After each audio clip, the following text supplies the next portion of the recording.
Yo, what is up Zombie Nation? I'm Dame and welcome back to another episode of your source for COD Zombies news, zombie information and everything you need to know about zombies. Yes, I know it's been long. It's been so long. The struggle has been so hard, but I'm back.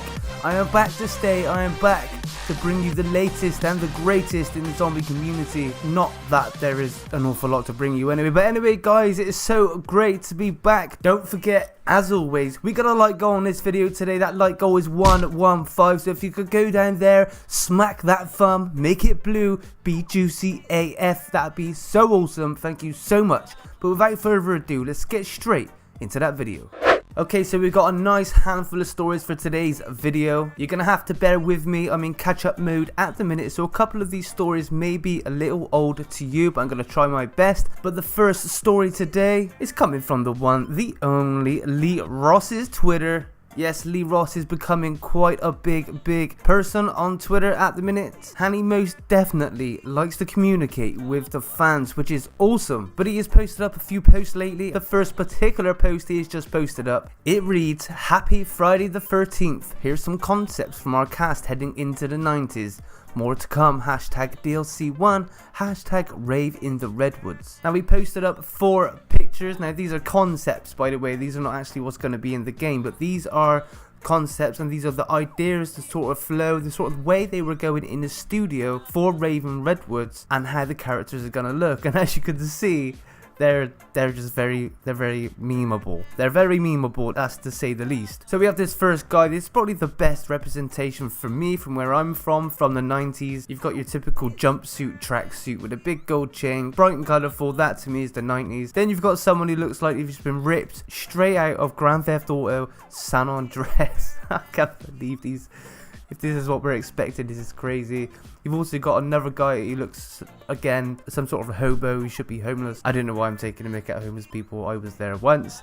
And then you've got this guy, the last one's really funny, with some pink bottoms on. It looks like he's about to hit a breakdance move. And I'm not actually sure who that is. There's a face on him, I'm not sure who it is. But either way, these are some concepts of the new characters going in to Rave in the Redwoods. Now, it has been confirmed that we are going in as exactly the same characters. But to which exactly what characters is confusing. Because there's 2 sets of characters. We've got the characters which are the original 4 cast actors that go into the theater, that get teleported into the actual zombie maps like Zombie in Spaceland, or you got the characters within the map, for example Sally the Valley Girl and the nerd and AJ as the jock. So we do know that the characters will be going in to Rave in Redwoods, but which type of facial features will they be keeping? Will they keep the features from Zombies in Spaceland? Will they take on a whole new set of facial features, you know, so completely different characters? Or I doubt they will be the same because they're in the movie. So it's either one or the other, but either way, the characters are going to be the same.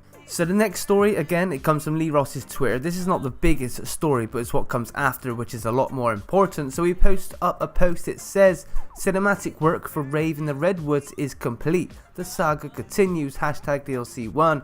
Hashtag Rave in the Redwoods." Cinematic work? What is cinematic work, you may ask? Well, I believe it's either going to be the intro or the outro, if we're even going to get an ending cutscene. I'm pretty sure it's going to be the intro cutscene, that's what they finished. But this was posted on January the 14th, which was 2 days ago. It's a little strange that they've just finished the cinematic work for Rave in the Redwoods, considering the release date is about 2 weeks from that tweet. So that's very strange. They've had 3 years to develop this game. I thought they would have been kind of finished by now and just sort of like working on the game, working on the transactions, and I don't know, I find it kind of weird that it's 2 weeks away and they've just finished the cinematic work. But either way, it is done. They're just posting out little hints and little teasers for us. But what is even more important about this tweet, or for myself anyway, which means more to me I suppose, it might mean more to you, but it's very important news. A user by the name of Eddie Rich on Twitter asks Lee Ross, will there be any content added to Zombies in Spaceland in this DLC? And surprisingly, well, non-surprisingly, it's Lee Ross. He says, at Mr. Chronic 819, Face and Fortune cards transcend maps, as does player progression. That means the max level so far, our player progression, that is what is player progression to us, is 220, is going to be getting better. It's going to be getting bigger. Transcend means bigger, means make it more, go big, go home. So it basically means the max level is about to be raised in DLC 1, which for some people is awesome news. For other people, I can hear them screaming right now, I'm only level 50, why are you raising the 220 cap? But this is absolutely great news. I can imagine they end up knocking this level all the way up to a level 1000 by the time DLC 4 is out. So it's going to be kind of the same as Black Ops 3, apart from we didn't have to prestige first. So I thought this was really awesome news. We kind of knew about the Fate and Fortune cards, but the player progression is something we didn't know about and something we haven't been told about or hinted about whatsoever. So this is sort of the first hint of us knowing that we're going to be getting the bigger max levels. I suppose we kind of did know just for the weird number that it is at 220, but we just didn't know for a fact, but this confirms it, which is awesome. The next story today, MrDalekJD, a very big Call of Duty Zombies YouTuber with like 1.5 million subscribers, has just found a new Easter egg on, check this, Black Ops 1. Yes, they have found a brand new, legit 100%, they have found a brand new Easter egg on Black Ops 1 on the map Shangri-La.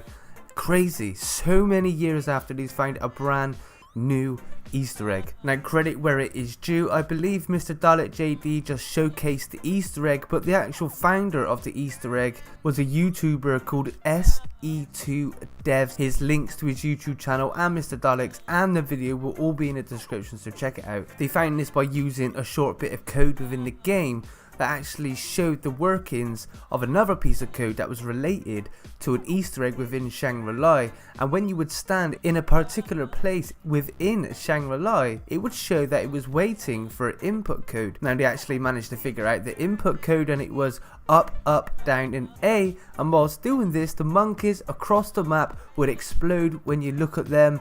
Absolutely crazy. We have found a brand new Easter egg all the way back from Black Ops 1. Yes, I repeated myself 10 times. But the most amazing thing about this is the mechanic they used. What a mechanic, what a weird mechanic, to stand within a particular place in a map and use a button combination to unlock an Easter egg. And that was all the way back in Black Ops 1, and we are now on Black Ops 3. Can you imagine the types of Easter eggs they have in there that we have not found? Particular button combinations in particular places on certain types of maps that unlock things that we just have no idea about. Even back to the vibrations on the controller like you do in Revelations to find the actual runes. There could even be more of them across Black Ops 3 that we just have not noticed yet. Little vibrations to lead us in different locations. This just opens a whole new world of Easter eggs and types of Easter eggs. Absolutely crazy. Again, big shout out to MrDalekJD and SE2Dev, the founder of this, the founder. Big props, well done. So on to the third story or fourth story. I mean, there's been a few stories so far. On to the next story. Zombies had an update. I must warn you, the next couple of stories are a little bit old. They're about 3 days old, okay? So I'm just giving you a heads up right now. Anyway, Infinite Warfare Zombies in Spaceland has had an update, and it is very small. It's going to take a very short amount of time.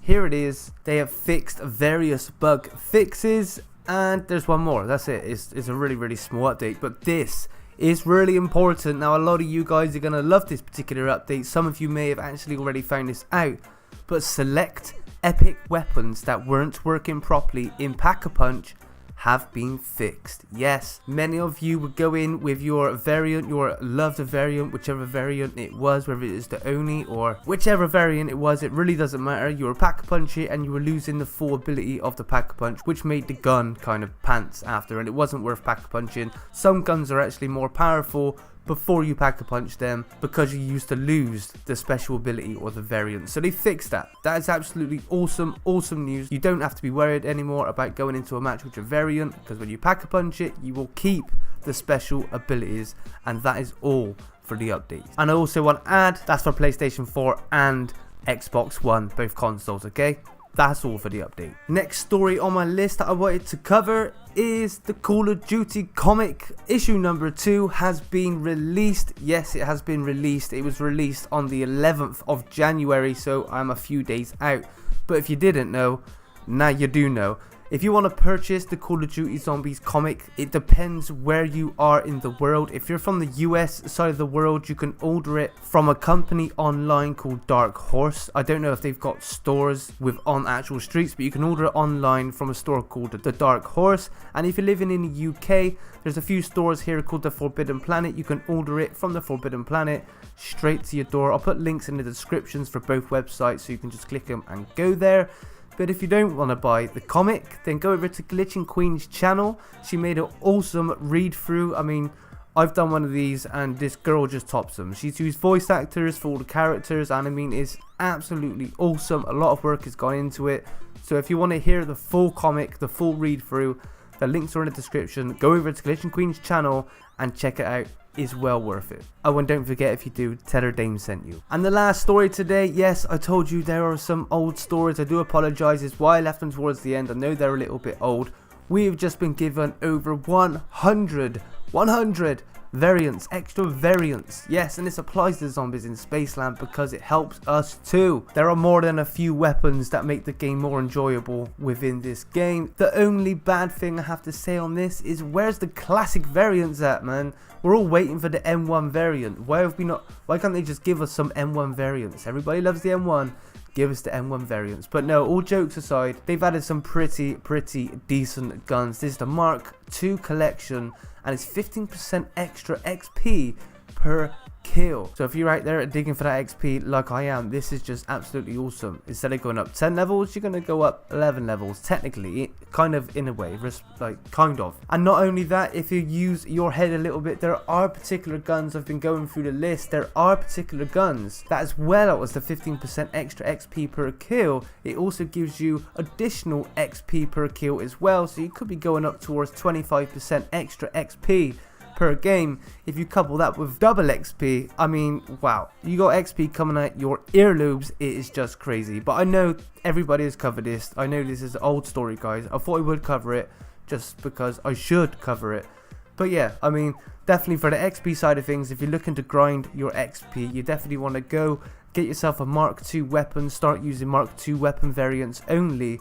And also look for the weapon variants that give you extra XP per kill as well. You're going to be absolutely stinking dripping in XP. And sadly, that's all the news I've got time for today, guys. I mean, well, that's pretty much all the news there is at the minute. There's just no news. But fingers crossed, Rave in the Redwoods. I don't know if you noticed in this video, it's been very hard to say it. It is a mouthful, Rave in the Redwoods.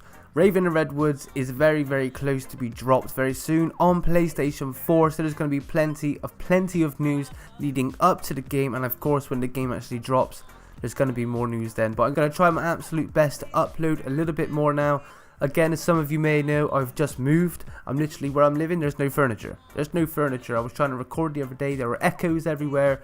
I've literally made a base of suitcases at the minute just to stop the echo, so bear with me. I'm doing my absolute best, and your support through this so far it's just been absolutely crazy. Every time I do upload a video, you're there, you're commenting, notification squad is on point. It's crazy. Thank you so much for the support. We're nearly at 50,000 subscribers. I mean, we're really close to 50,000 subscribers. At the time of making this video, we've only got 250 subs to go. So if you are new around here, don't forget to hit that subscribe button. I better end this video, guys, because it's going to end up being like a 20-minute video, and that is just way too long. But guys, you've been awesome, so awesome. Don't forget, today's like goal is 115 likes, so if you could hit that like goal, thank you. I know you do it anyway, so I don't know why I ask, so thank you. And if you're watching this video for the first time, don't forget to hit that subscribe button. After you hit that subscribe button, hit that little bell that goes to my normal subscribers too. If you want to save yourself 10% on Loot Crate, use code DAME at the checkout. There's also going to be links in the description, so you can check that out. The first person to tweet me a photo of them liking this video will also get a retweet, so hit me up on Twitter at DameAndThatGame. But guys, this has been Dame. This has been another episode of your source for COD Zombies news, zombie information, and everything you need to know about zombies. But until the next video, this is your boy Dame, and I'm out.